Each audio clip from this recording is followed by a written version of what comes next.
এখন কিন্তু মোটামুটি সবার বাড়িতেই কম বেশি নিরামিষ চলছে। আপনারা চাইলে কিন্তু নিরামিষ দিনগুলোতে এই রেসিপিটা বানিয়ে নিতে পারেন, ডাল তরকারি একসাথে। এতে কিন্তু এক থালা ভাত খাওয়া খুব সহজেই হয়ে যাবে। এজন্য প্রথমেই মটর ডাল নিয়ে নিলাম 1 বাটি পরিমাণে। মটর ডালটা ধুয়ে নিয়ে প্রেসারে দিয়ে দিচ্ছি সেদ্ধর জন্য। আর ঘরে থাকা সবজি দিয়ে এই রেসিপিটা আপনারা কিন্তু বানিয়ে নিতে পারেন। হাতের কাছে যা সবজি পাবেন তাই দিয়েই কিন্তু এটা তৈরি হয়ে যায়। এবার জল দিয়ে প্রেসারটা আটকে দিলাম, আর কিছুই মেশাচ্ছি না, শুধু জল আর ডাল দিলাম। এবার যতক্ষণ লাগে সেদ্ধ হতে ডালটা, তবে কিন্তু শুকনো শুকনো করে ডালটাকে সেদ্ধ করে নিতে হবে। এবার এখানে কড়াইতে সাদা তেল গরম করে ফোড়ন হিসেবে দিয়ে দিচ্ছি শুকনো লঙ্কা, 5 ফোড়ন আর হিং। নিরামিষি রান্নার ক্ষেত্রে কিন্তু এই হিং আর 5 ফোড়নের গন্ধটা খুব সুন্দরভাবে যায়, সেই জন্য দিয়ে দিলাম। এবার দিয়ে দিচ্ছি খানিকটা গাটি কচু। এখানে 3 থেকে 4টে গাটি কচু দিয়ে দিয়েছি কেটে টুকরো করে। গাটি কচুটা দেওয়ার পর দিয়ে দিচ্ছি ডুমো ডুমো করে কেটে রাখা আলু। এই যে বললাম বাড়িতে মোটামুটি হাতের কাছে যা সবজি থাকবে, আলু ছাড়া, আলু তো দেবই, তার সাথে সাথে আর যা যা সবজি হাতের কাছে ছিল মোটামুটি সব দিয়েই কিন্তু, আর তার সাথে ডাল মিশিয়ে এই রেসিপিটা বানিয়ে নিয়েছি। খেতে কিন্তু বেশ লাগে। আলু আর গাটি কচুটা ভাজা হতে একটু সময় লাগবে, ততক্ষণে মশলাটা তৈরি করে নিচ্ছি।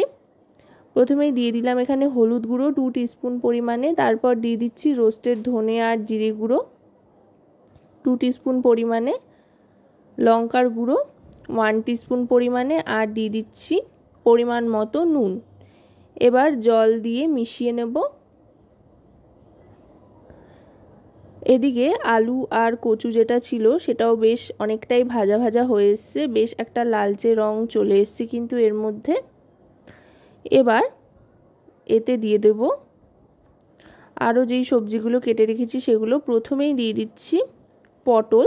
পটলটা বেশ বড় বড় করে, মানে মাঝামাঝি মাঝ বরাবর 1/1 করে কেটে নিয়েছি।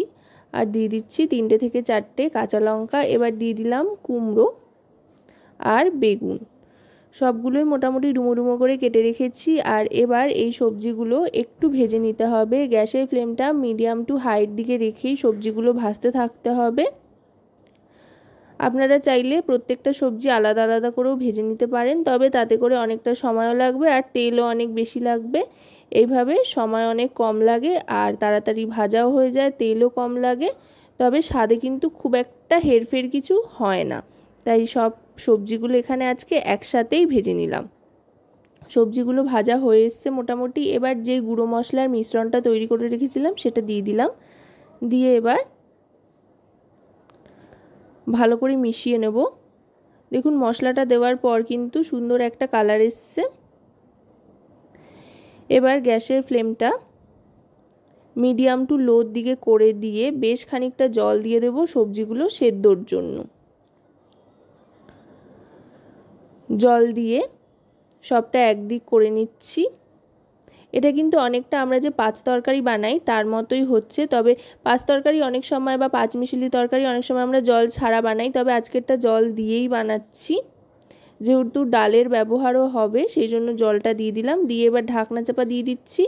মোটামুটি 3 থেকে 4 মিনিট অপেক্ষা করতে হবে। 3 থেকে 4 মিনিট বাদে ঢাকনাটা সরিয়ে নিলাম। সবজিগুলো দেখুন সেদ্ধ হয়ে গিয়েছে আর জলও অনেকটা টেনে এসেছে। দারুণ সুন্দর একটা গন্ধও ছাড়তে আরম্ভ করেছে। 5 ফোড়ন আর হিঙের দুটোর একসাথে গন্ধটা কিন্তু দারুণ লাগে। আলুটা যখন সেদ্ধ হয়ে গিয়েছে তার মানে সব সবজিই সেদ্ধ হয়ে গিয়েছে। এবার এর মধ্যে দিয়ে দিচ্ছি স্বাদমতো চিনি। যেহেতু নিরামিষি তরকারি চিনিটা দিলে বেশ স্বাদে একটা ব্যালেন্স আসে।